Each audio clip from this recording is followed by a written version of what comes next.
Grand Touring Motorsports started as a social group of car enthusiasts, but we've expanded into all sorts of motorsports disciplines, and we want to share our stories with you. Years of racing, wrenching, and motorsports experience brings together a top-notch collection of knowledge and information through our podcast, Break Fix.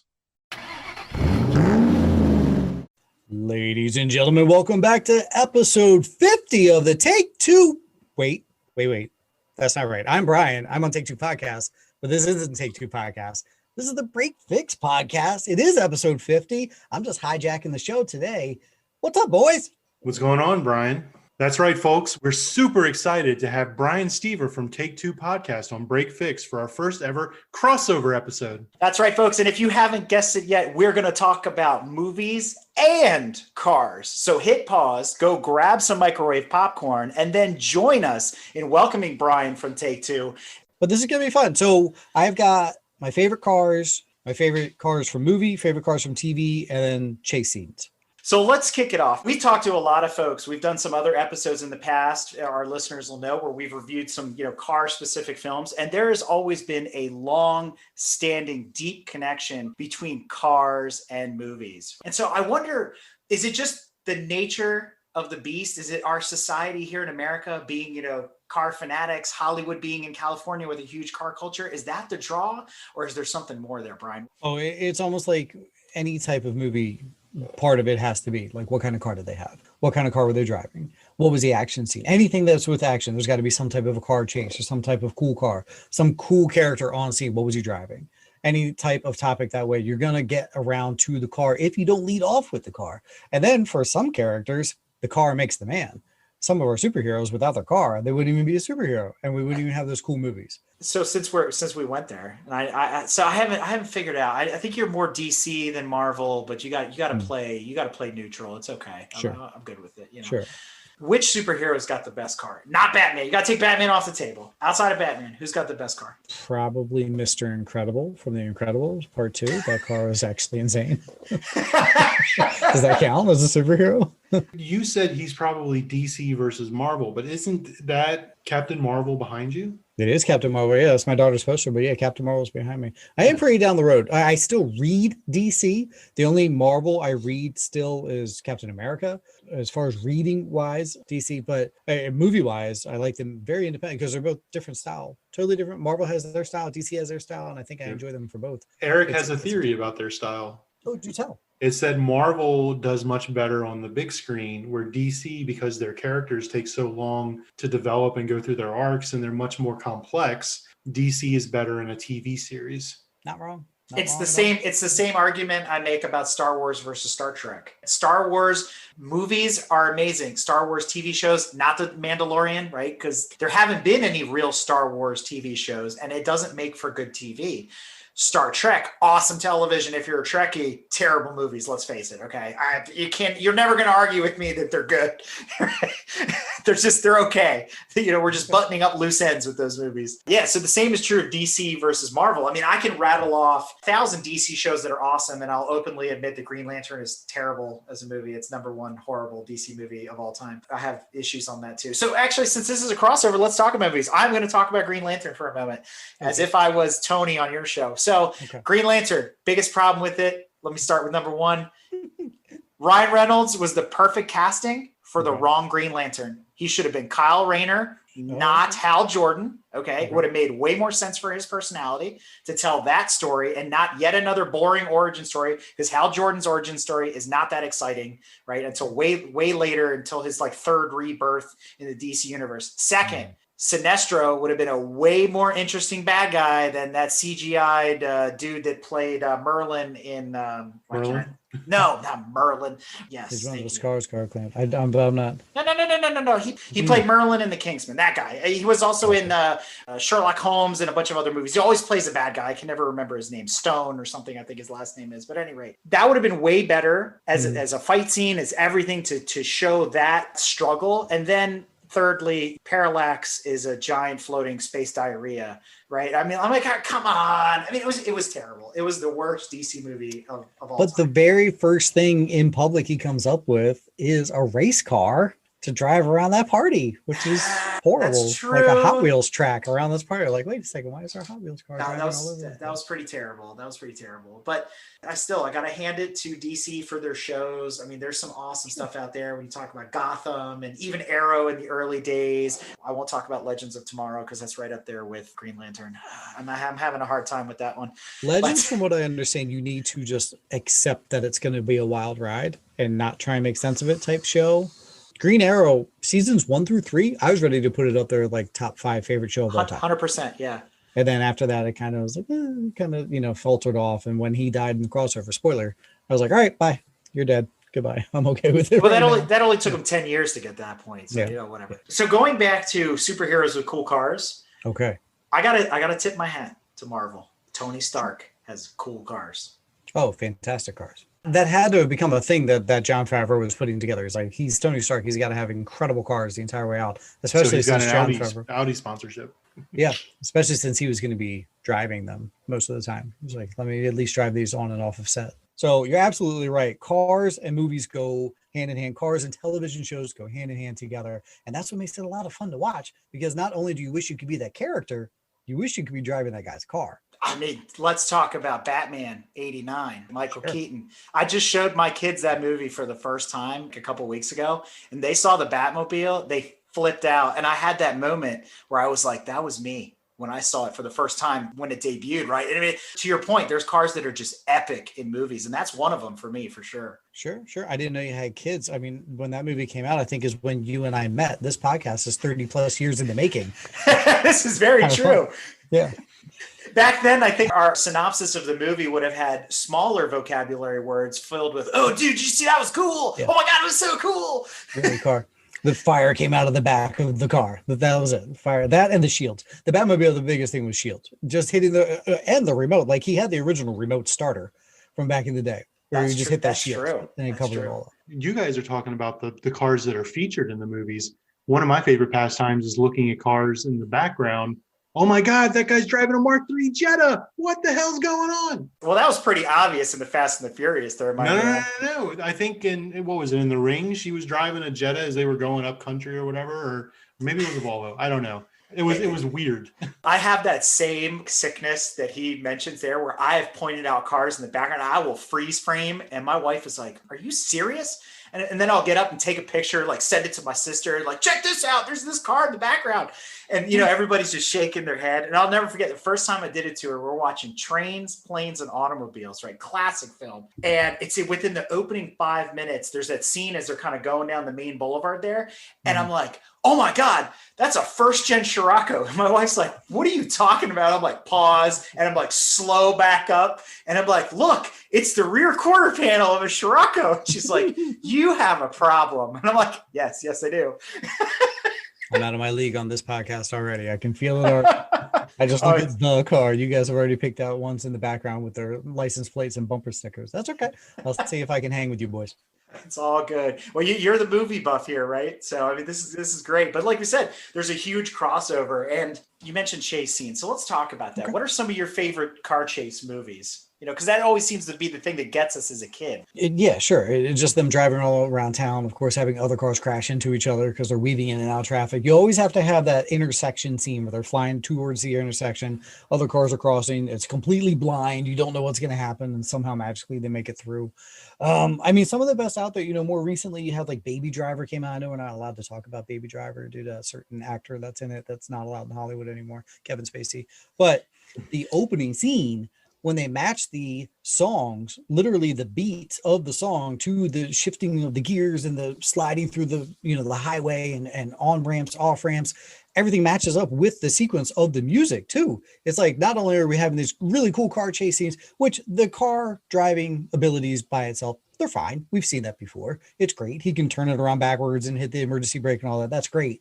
But the fact that they matched up the beats and the rhythms of the song perfectly in step with the car chase scene was fantastic. So top of my head, like that's the first one I was like, oh, I actually enjoyed that scene. You know what's funny you mentioned that is, as our listeners are, kind of following along with our catalog of episodes, we covered this in a previous episode where we talked about the crossover between music and automobiles and the driving experience and how that affects them. So if you haven't caught that episode yet, go back and check it out. But you're absolutely right. The soundtrack, that music score going with the driving, it amplifies it that much more. Yeah, agreed all around. Another one that comes to mind is The Italian Job. So I have a soft spot for Michael Caine. I'm ruining the day that somebody calls and says, along with a lot of these actors that have just passed away recently, that were big names, with Jessica Warner and all these other types that have recently passed. That I'm like, I'm waiting for the shoe to fall on that one too. The Italian Job, another classic car chase scene movie, which does not hold true to the theory of sequels. The sequel was better than the original, I think. It's funny, you mentioned all these cars. Have the sales of any car been boosted more than the recent Italian Job movie? Like, obviously, people didn't go running out buying Batmobiles, but those Mini Coopers, I don't remember seeing a Mini Cooper, and then that movie comes out, and I was like, holy cow, everybody's got a Mini Cooper now. They're everywhere. And then the thing to do is to get the British paint job with the British flag on top of it. That was like a thing. I think maybe that was after Ossifer's 2 drove one. But either way, that is like the highest like boost in sales for any type of car. I would agree. I think that was marketing genius by BMW, really. I'm sure they said, oh, you've got this movie coming out. We've got this car coming out. Let's launch them together. Yeah, because who would have thought at that point to redo The Italian Job? Now, granted, I think the sequel to the sequel was the Brazilian Job, but we'll leave that alone. But are we still talking about movies? Yeah, right. Going back again to music and cars and movies and how it all ties together. Again, another Michael Caine film, which I recently rewatched, was Get Carter. And so he was the quote unquote, the good bad guy in that movie. He played the opposite role in the redo in the early 2000s where Sylvester Stallone played Jack Carter in that movie. And then Michael Caine played the bad guy. And that movie, great soundtrack. Stallone drives this Cadillac DeVille or STS or DTS rather, and there's a car chase scene between him and a Jag, which is actually really good. The movie's full of action and just another fantastic film where you got to have that extra bit in there, right, to bring it all together and to bring it home. If we're talking about car chase scenes, the only one that comes to mind for me is Ronin. Beautiful. One, because it's one of my favorite cars. The what was it, S8 or A8? I think it was an S8. I think I had one at the time when I first saw that movie, and it was just like, oh my god, this is the most amazing thing ever. And then that late '80s Mercedes-Benz that was chasing them down, it's just amazing scene.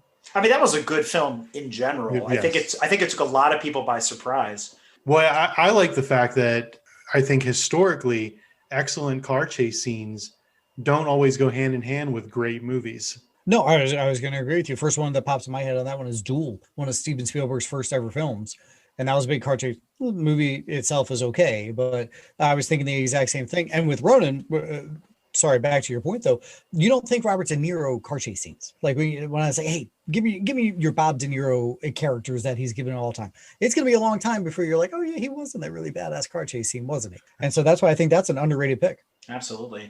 And there's some other ones out there too. You've got movies like Vanishing Point, which are all based around car chase scenes. Now, probably a lot of folks that are listening to this may have only seen the Jason Priestley version of Vanishing Point and not the one from 1971, the original. So it's a kind of a different experience, although I will say the redo was a good homage to the original. But then you have lesser known movies like, let's say, like the 7-Ups, which came about the same time. And most people, again, don't probably know anything about that movie. It is listed still as one of the longest car chases in any car movie, period, outside of something like Gone in 60 Seconds, where the entire movie is a car chase scene, things like that. Sure. So there's a lot of neat stuff out there like that. And then obviously you get movies like Bullet, with Steve McQueen. He was also a huge petrol head. A lot of his movies revolved around cars and car chases and things like that. So, but then that movie sucked though. Bullet was not. It was not that good in reality. It was not that good. I thought you were going to say it was not that bad, but no, it was not that good.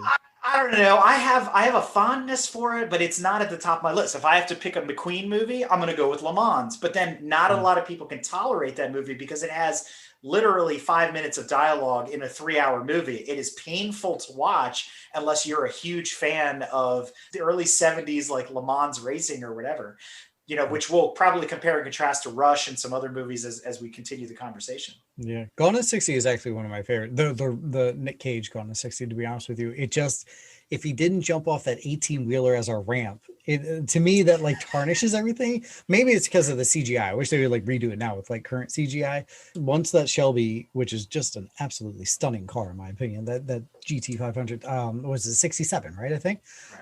Once the thing like lifts off and then it's just kind of like CGI'd over the other cars, it's like, oh God, and then it lands and then it's all beat up. And then you cry once he finally pulls the thing into the garage. It's like, oh, look how much damage you did to that beautiful car. But that whole movie full of chasing, I agree, is a fun movie. Yeah. And I think, talking about fun movies, I think that's where you get into a lot of the Burt Reynolds films, right? He did a lot of his career was centered around him being a car guy. When you look at Cannonball Run, you look at Smokey and the Bandit, a lot of those films, there was him, it was Burt and the car. Up until when he passed, but a couple of years ago, there were companies out there producing new, we'll call them Smokey and the Bandit Trans Ams or Screaming Chickens or whatever, based on the Camaro, and Burt was signing them. These are like legit builds and whatnot. So it's kind of cool. Like that was part of him, also as a person, like you said, the car and the man and all that as we kind of open the conversation up here.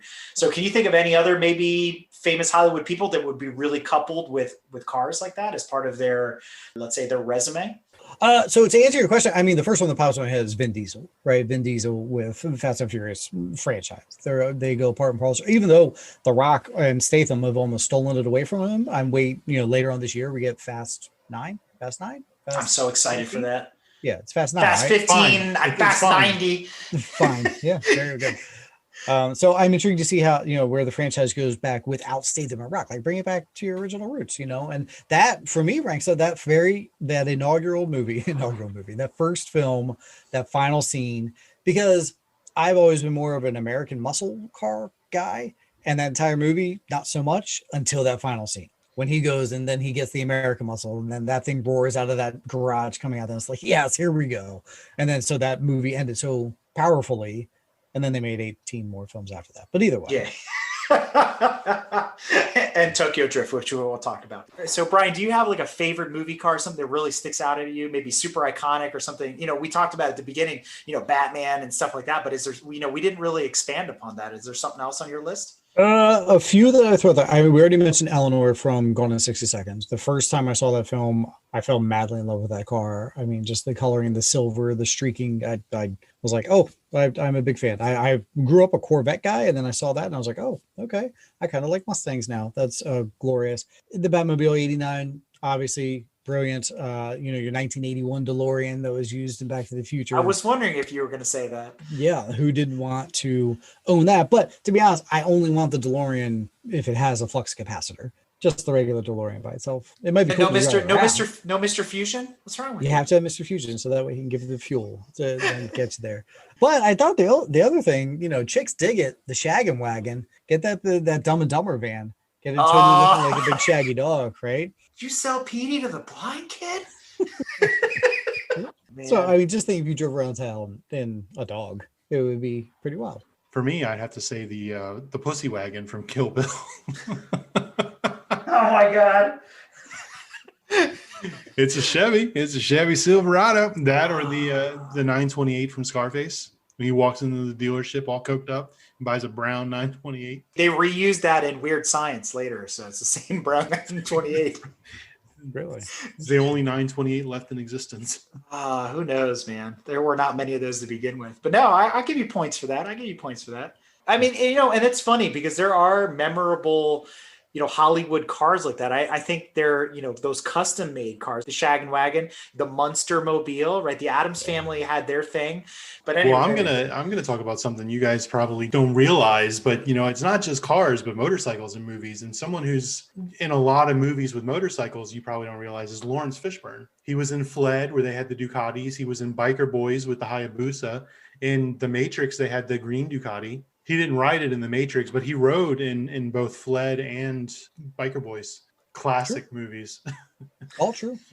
Yeah. Brad, one of them for me, and talking about music, is Tron. The Tron soundtrack and the light cycles. I know I bring Tron up a lot. I'm a Tron geek. I love that movie. I love the original one. I love the new one, whatever. The pairing of those two, that light cycle and that Daft Punk album, I haven't seen anything like that yet. Well, for me, it's the Batmobile tumbler that doubles as a motorcycle. That was pretty cool, actually. Although awesome. I hated those Batmobiles. They were way too military. That's what I like about them. Yeah, they're not cartoonish.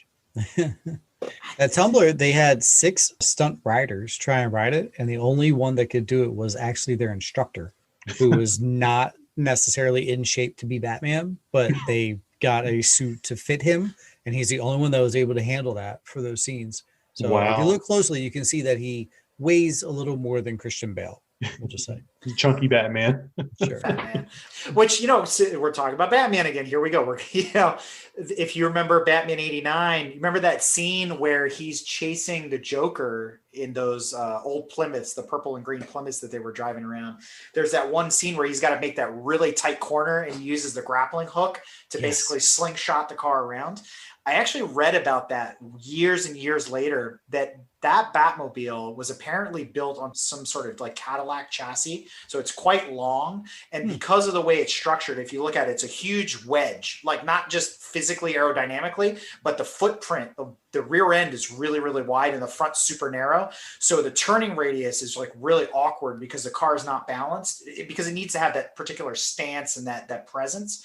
They said to make that turn, because it was a 90-degree turn, they legitimately had to use that grappling hook system to get it to come around the corner because it couldn't make the turn. Otherwise, they had to do it at like 2 miles an hour.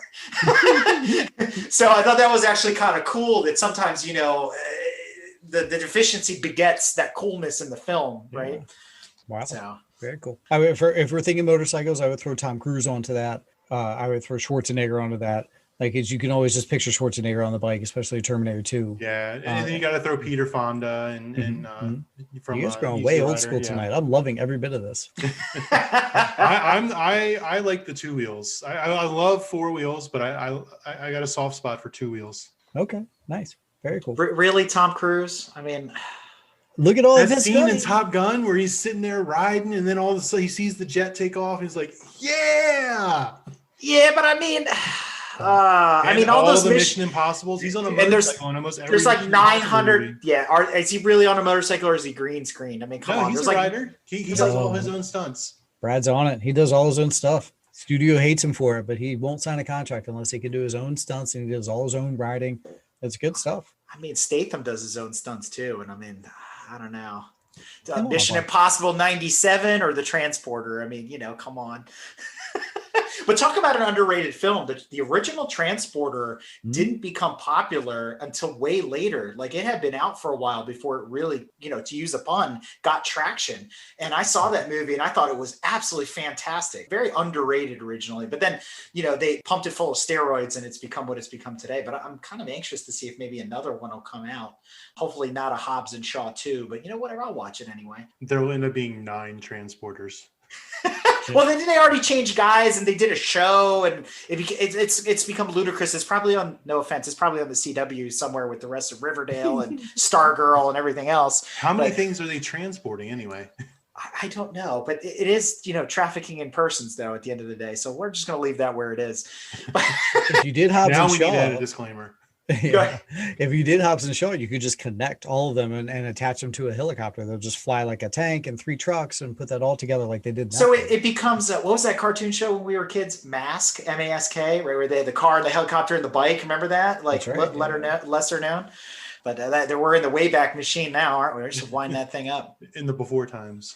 Movies, you got to get from point A to point B, right? So having the flashy car is important. We mentioned it kind of in the pregame for the episode. One of the things that inspired this episode was actually listening to your show and thinking back over all of the John Hughes movies and how he was really like a closet sports car fan. And if you pay attention to 16 Candles and Weird Science and Ferris Bueller, you've got Ferraris, you've got Porsches, you've got the Fiero, which I know Brad hates. We talked about that on many episodes. There's some sort of sports car, but it's not the prominent figure, but it's always there. And there's always an obligatory shot. Like even in Weird Science, it's like, why are we looking at the front of the house other than to look at the Ferrari and the Porsche parked out front? Or even the mall scene in Weird Science where they're kind of showing off and he's trying to drive the clutch, all that kind of thing. Sure. So I found that kind of interesting because it wasn't really forward like it was in Ferris Bueller, where the car was kind of the crux of the situation, where it was like, oh my God, my dad's going to kill me. We got to reverse the miles and, all those famous one-liners from that Spider? movie. That was a Ferrari 250 California. Ooh, okay. Gotcha. Yeah. Yeah, in that one, the car is a character in its own. You're right. But for almost every single one of his films, you're right. There is a car of some nature that they throw in there. So he definitely, with a lot of his car, he was a big Beatles guy and a big car guy at the same time. But he was like low key.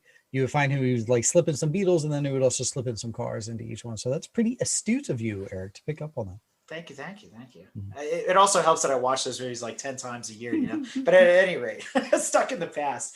But, movies is one thing, but TV, I think TV really glommed on for a long time to the car being, like you said, the car and the man or the woman in some cases too, like some shows that we'll talk about here in a minute. But I think TV made cars a keystone of the episode, or rather of the show, because what else were you going to do with not have some sort of action scene, like you said, a car chase or moving from point A to point B? You'd end up with like General Hospital. It's like a bottle episode. Every episode you'd be in the same place without some sort of movement. So what do you think, top TV shows with cars, or top car from a TV show for you? It's crazy. There have been people I talk to that I'll tell them that the best actor on Baywatch used to be on a car show, and I'll tell them one. I'm like, what? There was a person on that show? I thought it was just all about the car that talked. I'm like, no, there was a person that actually rode inside said car, and the voice of it was Mr. Feeney from Boy Meets World. 100%. But Kit is got to rank very high. It's just for as like people know from television, like a car that could talk and had the I think, you guys correct me if I'm wrong, didn't they come out with the Trans Ams after that had the little light bar that would at least go back and forth as you were driving? Not from the factory, right? I think it was an aftermarket option. Exactly. You could add that? Oh, okay, cool. Which was borrowed from the Cylons on Battlestar Galactica. So if you look at it, it's the same thing and the same sound effect on Kit as it was on BSG. So there's some trivia for you there too. David Hasselhoff, Kung Fury, right? I got to bring that up again. If you haven't seen it, people, you need to watch this movie. Brian, tell me you've seen Kung Fury. I've seen everything Hasselhoff has done. All right, let's talk about Kung Fury. Come on. No, it's a horribly great movie. It's just one of those that it's so bad you love it. Every bit of it. You need to turn off your head, grab your popcorn, as you just said, unless you're on keto like I am, so I can't eat popcorn. But other than that, it's just one of those movies that's so bad you have a good time watching it. And it's definitely one of those that nobody heard about until like years later. Oh yeah, it's like super cringy, but it's really popular. And that music video, search YouTube, True Survivor, David Hasselhoff. That is legit. That also goes back to our the most iconic car in any music video is a Lamborghini Countach, hands down. I mean, you can't beat that car with a stick. It's impossible. But that movie has it all. It has it all. So if you want to tie Hasselhoff to cars even more so, I remember watching an interview with him. He was big in Germany, I believe, as a musician, huge over there. And he had a big, huge pay-per-view special in America. And this was supposed to be his big to-do, where all Americans are supposed to learn about him. And like this, I'm going to go with pay-per-view type special. And he came in from like doing a show or something. And it was like, hey, how are our numbers? Is anybody watching? Anybody watching? They were like, nobody's watching, man. We're so sorry. They're all watching this white Ford Bronco getting chased down the LA freeway. It was the same night that OJ was being chased. And so then nobody watched Hasselhoff because everybody was watching the Ford Bronco. And that kind of like killed his career in America for the most part as a musician. So Not I as don't a know. legend. I don't know if you know, he came back a couple of years ago and he did a quote unquote kind of reality show with Kit. I don't know if you saw this. It was on Really? History on Discovery Channel. And basically he's going around and he's like visiting other people, doing all this stuff. Him and Kit are on this adventure and it's all about, different types of motorsport, like planes, trains, racing, all this kind of thing. And at one point he's on track with a couple other celebrities out at Willow Springs where Ford versus Ferrari, those opening scenes where they're running the Cobra for the first time and all that you saw in the movie. So he's there and he's racing quote unquote Kit on the track against these other cars. And it's kind of hilarious. It's kind of goofy. It's very tongue in cheek, but worth watching. The name of it slips me right now, but I know it's in the History Vault. If you have access to that or have access to Discovery Plus, you can go pull it up. It's on there. So pretty cool to check out. Another streaming app that I will have to add. Discovery Plus. Got it. I'll throw Kit out as my first one. Brad, yours? I'm just going to do this just for kicks, but I remember the episode in Who's the Boss where Sam gets her license and starts to drive, and Tony buys her this giant yellow Oldsmobile school bus, whatever the hell it is, with the corner markers all with the way the spare tires bolted on. Everything, so like you could see it. I think it had a siren. I think it had like the Dixie horn. I mean, it was freaking outlandish and absurd, and it was hilarious. That's great. I remember that. That's one of my most memorable Who's the Boss episodes too. That's the only thing I remember about that show. That, and I had a crush on Alyssa Milano because who didn't? That's true. Yeah, she had to have been. I mean, we were all the same age. Our first ever crush was Samantha Maselli. Mm-hmm. That is And then she quickly got replaced by Kelly Kapowski, but that's a whole nother episode. We'll have to do a different time. Saved by the Bell. Mm-hmm. I don't know. I was more of an Elizabeth Berkley fan, the curly hair and all, but Really? we'll save that. Yeah. Jesse Spano for the win. Wow. I was always a turtle girl. We should have gone to school together. We would have been great. We never would have stepped on each other's toes. We did go to school together. Wait, and we did go to school together. You're right, exactly. So I'm 6 degrees of Eric. I'm one of the points in the triangle here, folks. Brad, I'm disappointed you didn't go with chips, though. I thought you were going to totally come out with chips. No, not this time. That's for the next. That's for the follow up. Gotcha. He's gonna do the Eric Estrada here, though. He's got to get it gelled and combed over. That's the sequel. I mean, there's so many though, from especially even before when we were kids. I mean, I was even thinking about it before the show. Even today, I was presented with something I had never seen before. I took a step back and I had to go watch this epic show from 1971 that I don't think anybody's heard of. It's called The Persuaders, and it stars Sir Roger Moore and Tony Curtis in this film. It's kind of a quirky, backwards espionage film. Like, Roger Moore was already in the middle of being James Bond and all this kind of stuff. But I'm like, Tony Curtis, does this really work? And I actually happened to see it on Instagram. And what caught my attention was the opening with a Ferrari Dino and an Aston Martin DB8, I think it was, or something like that. And I'm like, I got to see what this is all about. And then I found myself 1, 2, 3 episodes later, still watching, mixture of British humor and James Bondness and espionage and whatnot. And I'm like, this is from the 70s. Like, how did I never hear about this type of deal? So cool. It was the cars that captivated me, that brought me into that show. And so, there's other things like that, and we'll probably unpack that more as we go along. Beautiful. Looking forward to it. You've got the Dukes of Hazzard, you've got Heart to Heart, Falcon Crest, the Persuaders, the Saint, right? Going back to the black and white days. There's so many shows that revolved around cars and iconic cars, and cars that are probably now would have been forgotten had it not been for TV kind of glorifying and exemplifying what they are. You can't hear the title Breaking Bad without thinking about the Pontiac Aztek. Oh, God. It was not a car movie or a car TV show at all, but it's an iconic character in itself, as Brian said earlier, in that TV show. Heisenberg! Oh, that's terrible. The Aztec is a horrendous car. I was actually thinking like Green Hornet, both the show and the movie, because if I recall, Green Hornet and Kato from back in the 60s, that was the same Lincoln that they used on Entourage. Oh, was it Lincoln really? Continental? Yeah, with the suicide doors and the whole 9 yards. So another kind of epic car there. I actually didn't mind the Green Hornet redo movie. I don't know about you. Was it Seth Rogen? Yes, it was. Okay. I And did not see that one. thought that was pretty good. I thought it was fun. Well, I mean, see, that was before now the way we pick apart like superhero films now. I bet if they could redo it to like give it that more budget that they have now, you'd probably do it even stronger. I didn't mind it either, like you're saying. But now it's such a genre. I think for me, and Brad knows where it's going to go. It's a The tie. Like the Wraith. Yeah. It's really a tie. And I brought this up on another episode, but my heart goes to Tom Selleck and Magnum PI. I mean, God, that Ferrari is still gorgeous to this day. And I know everybody that's listening, that's the everyman Ferrari. That's like the Porsche 944 from 16 Candles for the movie buffs out there. That's like the everyman's Porsche, right? The everyman's Ferrari is the 308. It was kind of bottom of the barrel economy, super sports car.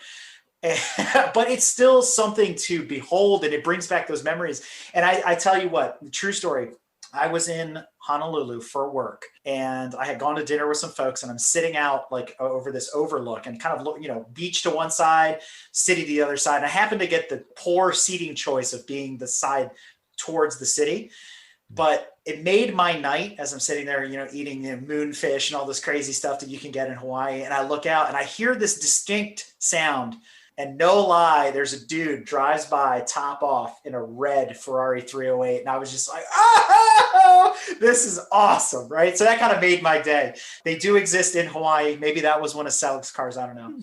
My runner-up, though, is the Viper from the NBC show, which is now buried deep in the bowels of their vault, called Viper, which was kind of a redo of Knight Rider, kind of coming full circle to your point, Brian. I'm a big fan of the Defender, which is the mode that it would change into. I think that's super cool. But the Viper also has a sweet spot for me as well. And I think, unfortunately, that show was buried for so long. It was a good marketing technique for Chrysler to really showcase that car at that time when they were trying to rebrand themselves and reinvent themselves. Brett, does he bring up Italian stuff every episode? Yes. Did you know Eric's Italian?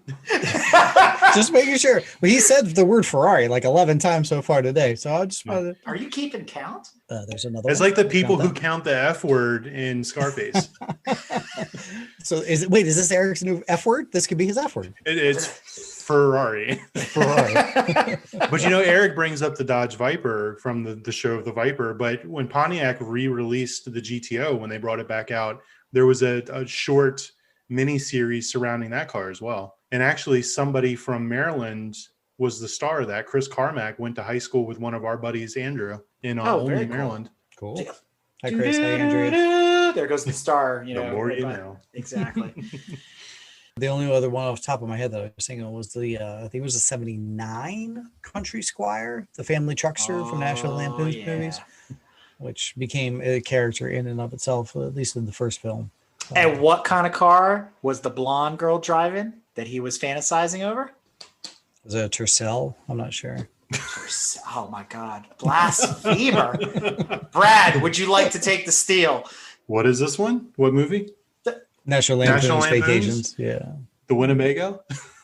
No, you guys don't remember that, the very first movie, they're in the family truckster, they're going to Wally World, right? Yeah. And my guess is it's a Ferrari. Yeah. It's Magnum. I just wanted to make him say it. You guys are killing me. Again, iconic car, shows up in tons of movies and shows. But I mean, lots of iconic cars in television. And, I think some of those shows probably wouldn't have survived without it. I mean, what would Magnum be without the car and the car chase scenes, or Dukes of Hazzard for that matter? Sure. Could you imagine Magnum PI taking the bus everywhere? All right, I'll be there soon. I'm just waiting for the 5:30. Well, it's like watching any of these new shows. Well, we'll just cut to the scene where they magically took an Uber from whatever bottle they're in to the next bottle that they're in, in those episodes. So you're leaving out such an iconic and probably one of the earliest ones that we're not even talking about. That's the Footmobile. You can't see the intro to the Flintstones without Fred Flintstone rocking that Footmobile. I wasn't thinking about cartoons, but you're right. Look at Wacky Races. I mean, there's been a lot of Hanna-Barbera stuff that had the Mystery cars. Machine with Scooby-Doo. Exactly. That Just was as all. much as the show. Sure. That's true. It was a VW bus too. Did you know that? No. They had Randy. It's either that or a Dodge A100, but people are still arguing about that, and we'll let them continue to argue about it. But You can't bring up the Mystery Machine without bringing up the 18 van. There you go. Dude, the 18 van is legit. I want one of those. My least sexy Ferrari, pick though. No. My least sexy pick though is the 03 Escalade. And it's only because I'm a big cigar guy at the same time. And anytime I'm able to smoke in the car, which I don't have an Escalade, I just think of Tony Soprano rocking in the very beginning where he's just like driving through New Jersey Turnpike. He's got that cigar in his hand. I'm like, yes, I want to be allowed to smoke in my car. I'm not, but I think you'd be a next level cigar smoker if you can rock the Escalade like Tony Soprano. Unfortunately, we talk a lot on the show about like the EV revolution and what's coming next and all that. And I was kind of thinking about it, cars and TV and cars and movies and all that. And, we talked about the sound that goes with that. And I mentioned on another episode with somebody, they were going on about Miami Vice, which was another show that had, cars involved, Ferraris and whatnot, but they were kit cars. And back then, a lot of times they would use the sound from like a Porsche from a 911 because that had a very distinct sound and actually made for pretty good recording. But it kind of dawned on me with these EVs coming out, if we were to create, 2021, the new, Magnum PI or the new Knight Rider, but it was, driving in a Tesla or a Prius or a Nissan Leaf, like, what do you got? You got a silent film. Like there's, I guess you still use the Porsche soundtrack. I mean, I don't know. Like what does that look like? Or do we just, like I mentioned before, do we just skip it all together and just go to cutscenes and not worry about how people got from one point to another? It makes for a very boring movie. And I think they would all sound like either the Jetsons or the way the cars sounded in Demolition Man. Sure. That or just hoverboards from like Back to the Future too. Yes. Kind of that hovering. I think a futuristic car at this point, like it's got to be wide so that people can sit 6 feet apart. Right? Like this is a big spread out thing. Does it have a face mask over the grill too? Yeah, exactly, over the car. And then maybe just like a dispenser that pops out a face mask for you as you sit down. Like you're hopping out of your car, unlock, and then the face mask just drops down. Thank you. So it makes me wonder though. So you bring that up. Is that like the show Upload on Amazon? Have you seen that? That's a fantastic show. It's a very underrated show. Yeah, it is. And I'm waiting for it to come back. And unfortunately it probably won't, but you remember the bubble cars that they drove in? Yeah, so that when you said that, it conjured up that imagery, is that what the future looks like? Or is it like Black Mirror, which I don't know how you feel about that show. Oh, I love it. They're watching us right now. I mean, they're listening to everything we say. There's going to be a bubble car out. We're going to let them watch us. Yeah. There's going to be a bubble car outside your house when you leave today. You're like, it's already here. How did they know that it's there? Black Mirror. Exactly. So, I think though, much to what we're kind of beating around the bush, the point here is that TV has changed a lot. I think cars still have a relevance in movies, especially some of these bigger budget films that we'll talk about here in a minute and get your feedback on that. But I think TV has changed a lot, right? We're seeing just a shift. I mean, I do find myself spending less and less time watching, sitcoms anymore because, I get tired of the bottle episodes. I'm looking for something a little grittier. I found myself watching shows like The Sinner. I don't know if you've watched that. That's on Netflix right now. That's Bill Pullman. Jessica Biel is in the first season. Awesome show. He drives a Chevy Impala, by the way. So if Tanya's listening, we know how you feel about that car. It's really not that exciting, but that's not the point. But there's shows like that, Money Heist, things like that. I really need to be engaged in the story. Like the older I've gotten, I can't just deal with the fluff anymore.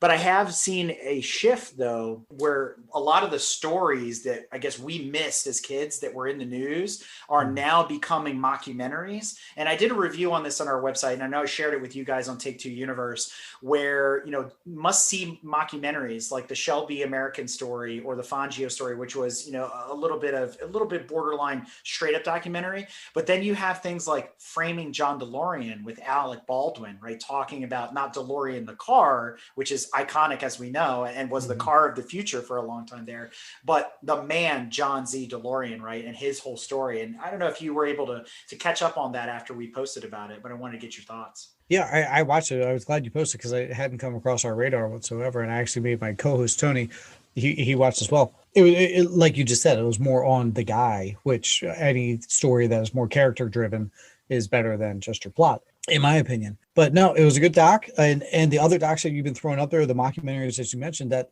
it is becoming a thing. Maybe it's just because of our age or where we grow up. Like we didn't come across those stories, I think, as you were saying. And now we're like, oh, wow, I kind of do remember, when that happened. And now, you find out so much more stuff. And now that you're an adult, you can pick up on things. But the more car docs we can get would be better. Does that lead us into this shift that we've seen in movies now where we're getting these biopics and, we're starting to see, like, even on Netflix, you're seeing Drive to Survive, like the whole backstory of Formula One and all these shows where it's a little bit more documentary-esque with some fun things thrown in there. But some of the big films, right? Racing in the Rain, Rush, directed and produced by Ron Howard, all that, Ford versus Ferrari, where it's taking these true stories and maybe exaggerating them a little bit, but not necessarily to the point of Fast and the Furious, but keeping older audiences like ourselves more engaged. So I want to get your feedback on those films because those are in the last 5 years. They're big budget films. Yeah, I mean, Hollywood's definitely done that path right now where we are rewarding documentary style films or, biopics. You've seen it with Bohemian Rhapsody, you saw it with Rocket Man, you've seen musically, there's a Tina Turner thing that's coming out, Aretha Franklin is coming out. We're totally expecting award season to own those. And it's a tough draw because you're like, all right, this is more like a biopic type stuff, but they're still giving us good performances. So that is then bleeding over. Like Ford v Ferrari, people were like, oh, all right, I like the actors involved, I guess I'll go see it. It's a car movie, whatever. And then regular people that aren't big into cars as you and your listeners are watching, like, man, that was freaking awesome movie. That was great. Then it gets nommed for Best Picture, and people are like, I'm totally down with that. I really enjoyed my time with that movie. I don't know if it should win, but I'm totally down with that nomination. And I haven't heard anyone that's seen that movie and just been like, oh, it's disgusting. Now, you guys being car guys, you might have picked it apart and saw things. I mean, he shifted 14 times in like a quarter mile, and he's doing 200 mile an hour, and then he pushes the pedal like another 6 feet, and you're like, come on. But he always had an extra gear. I just don't get it. Like, we're at 200 and we're going to downshift and suddenly do 250. I'm like, come on. But you have to suspend disbelief. Like in any film, you're there to be entertained. Unlike the Fast and the Furious, where you go in knowing you're like, oh man, it's going to be pretty epic. And you just have to check all of it at the door. Ford versus Ferrari. I mean, there's some cool backstory there, some things that got left on the cutting room floor, but some of those scenes, like where it's supposed to be Henry Ford II is in the car and he's like, oh my God, if my granddaddy could see me now. And he's like crying. I mean, that really didn't happen in real life, but you're like, it was such a great scene and just so epic to the story and all of that, I'm choosing to believe that actually happened. I am too.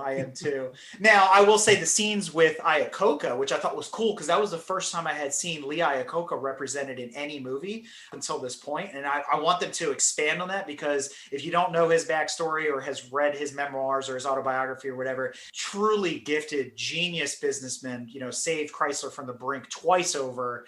And, he had a vision for the future, especially for the auto world and all the things he went through at Ford under, Henry Ford II, all that. Amazing story there. I hope somebody makes a movie. If you're listening out there, definitely got to have a movie. Lee Iacocca, I can't say it enough. Much like Michael Keaton needs to do Batman Beyond. Just going to put it out there one more time for the universe. All right. But no argument. Keep talking. No argument. All kidding aside, that scene, for those of you that don't speak my native tongue, that scene between Iacocca and Enzo Ferrari in Italian. I mean, I was already giggling before the subtitles hit the screen because the translation came a little slower than expected. And I thought it was absolutely fantastic. I was like, we just need to take that thread and just pull it a little bit more. Like, let's do an Enzo movie. Let's do an Iacocca movie. Let's do some other things there. And I know that we talked about it on the drive-through. There's a Ayrton Senna television series coming out on Netflix sometimes either this year or next year. And we're kind of scratching our heads on that one because much like Titanic, we know the ending. So, and a lot of us lived through that, right? That was the 90s. And so it'll be interesting to see where that goes too. But to your point, Brian, I like the fact that more of these biopics are coming out, or biopics, depending on, how you want to pronounce it. For me, I think the one that kicked it off, and I've mentioned it before, and I don't know if you've seen this movie, is Love the Beast with Eric Bana. I have not. Okay, so if you haven't seen this movie, or Brad, do you want to talk about it? I mean, it's all about his love affair and obsession with this Ford Falcon that he has. I think, did he buy it when he was a teenager? And he's owned it ever since, and it's gone through many changes. I think it's gone through a few accidents, a few race incidents, and he's just in love with this car, and it's all about that obsession. Exactly. And so the opening scene of the movie, it really exemplifies a lot of the things we talk about on this show and the things that we're passionate about. And so he's got this monologue, and he apparently now he has a fleet of cars, right? And so he's in this older 911 and he's driving around some track in Australia. It's not Bathurst or anything like that. It's some, kind of lesser known track. He's driving around. He has this kind of moment where he's just telling the story and he's setting the stage, and it's all about like being in the zone and hyper focused and what driving really means to people that, are into cars and all this kind of thing. And he really tries to relate where he's going to take the story to the audience, to the viewer, right? And it engages you right away. And now he's got some guest stars on there. He's got like Leno, and he's got Dr. Phil, and he's got some other people. He's trying to work through a problem. Like he's at a crossroads. And to Brad's point, he's owned this car since before he was famous. It was like his first car, and he's got all these memories working on it with his dad, working on it with his high school buddies and whatever. And then, he's had it in the family and he's always kept it around. It's kind of his baggage, if you think about it. And so there's an emotional connection there, and it's all about that emotional connection. He calls it his beast, right? Okay. And so now that he's rich and famous and has starred in all these different movies that he's been in, be it Star Trek Nemesis, be it, was he in Troy? He was in a bunch of other movies, right? Some of these epic films that had come out. He was not the main star. That was Brad Pitt in Troy, I know, but he was in that movie. I think he was Xerxes or something like that. He was the bad guy. Yeah, they had the sword fight scene. Yeah, exactly. Exactly. Yeah, that was badass. No cars. Sorry, no cars in that film. No, just swords. But it's all metal. It's all good. We're good. Chariots, a couple chariots. Does that count? Maybe. Yeah. That'll work. It's got horsepower. Zinger.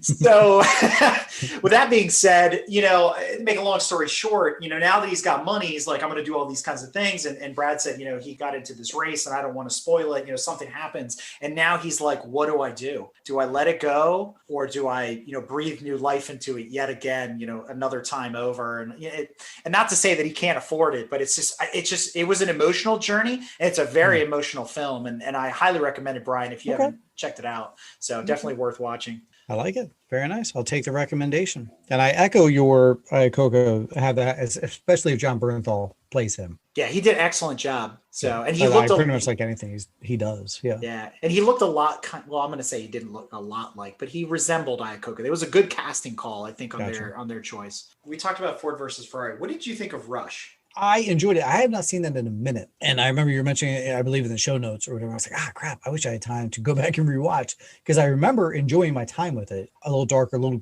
kind of like a grittier, not Ford v Ferrari is fun, and big blockbustery. Rush, not so much, more of like an indie feel to it. But I remember enjoying it very much. I'm assuming you yourself enjoy it. Yeah, I thought it was excellent. I mean, I wouldn't have expected a film like that from Ron Howard, right? But it was, I thought, from a cinematic perspective, on par with the Apollo 13s and all the other movies. It just had that certain quality and certain polish to it that you would expect from Ron Howard. But going into it, I felt like Rush was a big hush. Like, we didn't really know it was coming until it came out. And you're like, wait, you did a movie about Formula One? Like, hold on a second, right? And then when I went in with kind of like mixed emotions and mixed expectations, like, it's a Ron Howard film, it's going to be awesome, but it's a Ron Howard film. Is it going to be like 9 hours and super boring too? But I think it had a great balance between the two, where it was like, he really told the story.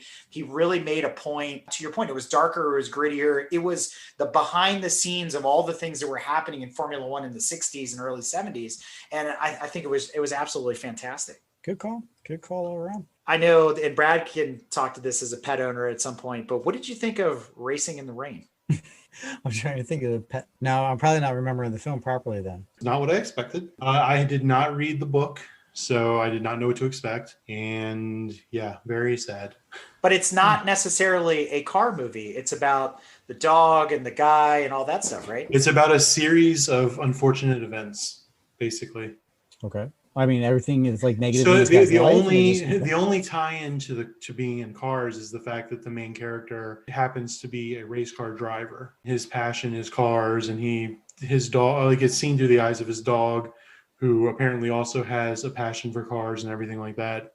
But really, the movie itself is not about cars at all. It's about the human struggle and like how life gives you lemons over and over and over again, and just how you overcome them eventually. Wait, is this Milo Ventimiglia, Kevin Costner? Yes. Okay. I still haven't seen it, but now I at least know. I'm remembering the trailers at the very least. Yeah, Okay. Costner is the voice of the dog. Okay. I was thinking, all right. So I had my moves. I was thinking about Racing Against the Sun. Totally different movie where they do the solar power sun. So Against the Rain, I have not seen, but are there cars involved? Like, do we get some races at some point? Yeah, there's some clips in here and there. It was one of those ones I avoided because I heard it was like, what was that other movie with Owen Wilson and the dog? What was that one called? Marley and Me. Yeah, so it's got one I of wasn't those. planning on crying today. Thanks, Eric. Yeah, 100%, right? So it's one of those kind of movies where it just rips it out of you kind of deal. Yeah. I mean, look at all these movies we're adding to his queue. He's going to have like 900 episodes after we're done here. Yeah, thanks. Kind of switching gears a little bit. I noticed in some of your recent posts online that you guys were doing 40 days of sports. Yeah. And so I was following that, and I'm following, all the things you guys are posting, and I got this glimmer of hope because a lot of people don't recognize that motorsport is a sport. It takes there's a lot of physical conditioning and training and all this. Now. And I'm looking and I'm like, come on, man, give me something here. I gave you a pass. You gave me Days of Thunder. Did you Days of Thunder? Yeah. But it was on like half the screen with something else. Day. Yeah. I was like, come on. Don't you mean Top Gear with NASCARs? I mean, Top Gun with NASCARs? Yeah, right? Yeah. So I was looking for something in there. So I was like, we need some retribution. But I know that whole campaign is over now. So that was we did our 40. Cool, that led up to opening day. I remember Days of Thunder. I think that was the other. So which car sports movies should we have had? A fun fact, Tom Cruise wrote Days of Thunder. But really? Which other ones? I did not know that. Mm-hmm. Which other car sports, like in that realm, should Ford v Ferrari have been in there? Would that have counted? I think that and Rush probably would have counted. Rush would have counted. Rush for sure. Le Mans, if you were doing something classic with Steve McQueen back in the day. Talladega Nights. Talladega Nights would have been good. Yeah. Okay, you're right. I could have thrown it. See, I have a thing on our show where I'm not anti Will Ferrell, but we'll just use that phrase. I've listened to the episodes. Yeah, it's like here's the same old trope over and over. If I were to bring up something Will Ferrell, I would get destroyed on our show. You know what? No, let's do it. Let's talk about the Super Bowl commercials with Will Ferrell, and I'm pitching for GM. What do you think of that? He did a good job. He got paid for it. Was it U.S. versus Norway or something? I thought that we were going to do like some sort of Olympics thing, and then it turned out to be like a pitch for the new Cadillac Lyric, which is an EV that's coming out, and I just thought that was nuts. Okay. Yeah. So there you go. How about car commercials? That could be an entire episode in and of itself. I mean, McConaughey sitting there rolling a booger in the Cadillac and all those commercials. I go past that in my Lincoln. Yeah, and how many Mercedes commercials have been voiced over by John Hamm now? Like it feels like every single one of them in the last 5 years, right? He left Mad Men and he went to Mercedes. It's like I just don't get it, He's pitching ads for Mercedes. Oh, speaking of Mad Men, one of my favorite scenes in television is when the British guy, I can't remember his name and his character name, he tries to commit suicide. And he has a loaner Jag because they're pitching advertisements for Jaguar, and he can't get it to start, so he can't kill himself. His last name was Price. I don't remember his first name. Yes. It's not Vincent Price, but we'll go with Vincent Price. Sterling Draper, something Price, right, was the whole conglomerate there. Yeah, that's right. But yeah, I mean, to your point, yeah, he had that E-Type Jag that was fantastic. That could not start. What a shocker there. British car that won't run. If you want to know more about that, folks, just listen to our British Owners Club episode. You'll learn all about Jags that run. To your point, I mean, even the guy that played Sterling did a bunch of voiceovers for Lincoln and stuff. So it's kind of funny when you've been so entrenched in a show and then these Hollywood actors are doing, like you said, McConaughey, John Hamm, and so on, doing these voiceovers. Yeah, John Slattery, exactly, doing these voiceovers for these commercials. There's maybe 2-3 veins of car commercials, right? There's like the ones that are just the dealer ones are like, whatever. And then there's the ones that are for the Fast and Furious and all the Hollywood blockbuster movies showing some sort of car chase scene to kind of suck you in. And then I think there's just those oddball ones like the John Cena Mountain Dew Super Bowl commercial where I hate to tell you folks, the star of that commercial is not John Cena. It is the watermelon colored Geo Metro convertible. All right. That is the winner. An underappreciated, complete and utter shitbox But that car now will live in infamy thanks to that commercial. And we talk about the Geo Metro quite often. We're still Nice. trying to find one. So if anybody's got one in fuchsia, we are still looking. So let us know. But I have to say my favorite car commercial goes back to the early 2000s with the Pontiac Trans Am. And it's black, it's foggy, you can't really see anything. And then there's this like unsuspecting econo box. And all of a sudden there's a Trans Am that pulls up behind him at either a stop sign or a light. And then the Trans Am revs its engine like it's hungry, and then the Econobox disappears because the Trans Am swallows it. They don't make commercials like that anymore. And I think to your point, Brad, right up there with that was, for me, one of the ones, there's two actually. One was aired in the US by the same company for these two commercials. So one was aired in the US, and it was the Audi 5000 driving up a ski jump in the snow. And that was fantastic. And that was legit. That wasn't CGI. This was done in the 80s, and then there was another one that they aired in Germany. It was either the 5000 or the car that came right after it, the 100, 200. And they're driving up a mountain road in the snow with no tires on the wheels to prove how good the all-wheel drive was in those cars. And there's like almost no talking in the commercial, and you're just like, what am I watching? But they're just so on the nose, impactful. I hate to say, they don't make them like that anymore. There's only one other commercial that I can think of that was not aired here in the US, but I don't know how I came across it. YouTube, I guess. It was the Ford Sport Ka, and the whole commercial is there's a cat climbing on the car because the car has its sunroof open, and I guess the owner was tired of the cat getting in and out of the car or whatever, but the car apparently is mental, and the cat sticks its head in, and the car closes its sunroof on the cat. There's that. There's a couple of those. There's a whole series of it. Oh yeah, there's the one where the bird is trying to poop on the car and it swoops down and then it suddenly opens the hood and kills the bird. Like they all ended like animal cruelty, I guess. They were definitely amusing, probably not very low looked upon nowadays. They're not very PC. No, absolutely not. But they were funny for the time. And the Ka is, something the size of a card table. It's a tiny little thing, but it does look kind of menacing, to your point, Brad. So I think that was really creative on Ford UK's part to come up with that stuff way back in the 90s. But I think you're right there with the Trunk Monkey. Do you remember those commercials? I think so. I remember the Volkswagen Unpimped Ziotto. Oh, those were terrible too. There's good, like I said, Brian, there's good car commercials and there's some terrible ones. There's another one where I watched it and it's about the late 80s VW GTI. It always happened to be Volkswagen commercials.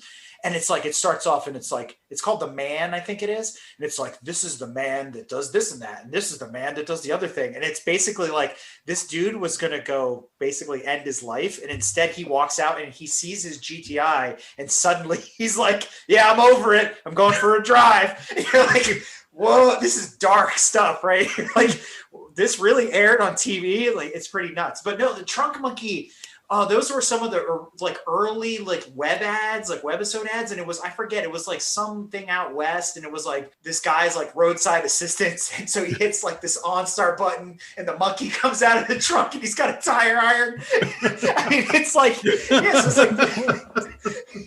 it's the Trunk Oh my Monkey. God. Listeners, you know what I'm talking about. Go search it. It's on. I'm envisioning it now, and it's on E-Bombs World somewhere, right up there with Homestar Runner and all the rest of this boomer shit that we've been talking about. Well, if you're talking about web series, remember BMW did a couple short films on YouTube, like 7-8 minutes. One of the most iconic ones is the BMW M5 ushering around Madonna in the back seat, flipping and flopping all over the place with Clive Owen driving. Well, those were the ones directed and produced by John Woo, if I remember correctly. Yeah, So again, another big Hollywood name coming in. Wow. Interesting. Yeah. See, this is again where we cross over. There's a lot going on. So, Brian, this has been a lot of fun. I mean, it was kind of a non sequitur there for some moments, but like I said, there's a huge crossover between cars, the car culture, Hollywood. as our listeners know, we've done a couple episodes now where we've talked about a bunch of different movies. We've had some other guests on the show that are from Hollywood. So if you haven't caught that episode yet, go back and check that out. But, it's really kind of cool to, line things up, see where they go. And, we're really looking forward to what comes out next. Like I said, with Fast 9 and some of these other movies, see what the future, what Hollywood will bring us. But, it's been a lot of fun having you on the show, and, maybe we'll do another crossover episode in the future. Yeah, I'm thinking somewhere around when Fast 9 eventually, hopefully one day gets released. We're supposed to be getting it this year. Let's fingers crossed that it happens. Maybe we go see that thing in the theaters, and then maybe we can chat about it again. I love your show. You guys do a very conversational approach to your show, and it's a breath of fresh air, whereas some people are very more analytical. You guys are just guys talking and dropping some serious knowledge, and that's the best part. So thank you very much for having me on. Folks, if you're interested in more Hollywood type stuff, we drop a show every single week. We drop on Tuesdays. So listen to our show first and then listen to these guys after on Tuesday. Take Two Podcast. You can find us on all socials at Take Two Podcast for Twitter, Instagram, Facebook. We have 2 Facebook pages there. Eric is heavy on our Take Two Universe page. And then you can, of course, find us on all of your platforms, iTunes, Spotify, Google Play, and whatnot. And that's Take Two, TOO, because all of your latest Hollywood news, TV, movie reviews and our Take Two. That's very cool. And you know what else we should do, Brian? I think would be a lot of fun. Hint, hint, wink, nudge, nudge. We should do a MST3K style review. I was thinking the same thing. Masterpiece, yes. Not Masterpiece Theater, Mystery Science Theater, my man. Same thing. Stop watching PBS. Okay, so if you and Tony are up for it, we'd love to do that together. Big shout out to you, Brian, and to Tony. I know Tony couldn't make it tonight. Maybe we'll get him on the next episode. Yeah. I listen to you guys. I know some of our other listeners and some of our members listen to you guys as well. Kudos to you guys, especially, crossing that 200 episode barrier. Fantastic. And for our listeners out there, Brian was a big inspiration. He really helped Brad and I get off the blocks here at Break Fix. So, I was bugging him constantly. And then finally he's like, to use our words, he's like, just send it, man, just get it done. And so we did. And, here we are 50 plus episodes later. And so a big round of applause to you for helping us out and getting us to where we are today. So again, can't thank you enough for coming on the show. It's been absolutely excellent. Thank you guys. And congrats on 50 and the next 50. I look forward to them.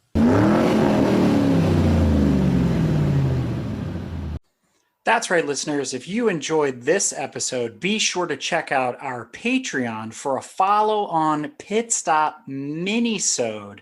So check that out on www.patreon.com/GT Motorsports and get access to all sorts of behind-the-scenes content from this episode and more. If you like what you've heard and want to learn more about GTM, be sure to check us out on www.gtmotorsports.org. You can also find us on Instagram at Grand Touring Motorsports. Also, if you want to get involved or have suggestions for future shows, you can call or text us at 202-630-1770 or send us an email at crewchief@gtmotorsports.org. We'd love to hear from you. Hey everybody, Crew Chief Eric here. We really hope you enjoyed this episode of Break Fix, and we wanted to remind you that GTM remains a no annual fees organization. And our goal is to continue to bring you quality episodes like this one at no charge. As a loyal listener, please consider subscribing to our Patreon for bonus and behind-the-scenes content, extra goodies, and GTM swag. For as little as $2.50 a month, you can keep our developers, writers, editors, casters, and other volunteers fed on their strict diet of Fig Newtons, gummy bears, and Monster. Consider signing up for Patreon today at www.patreon.com/GT Motorsports. And remember, without fans, supporters, and members like you, none of this would be possible.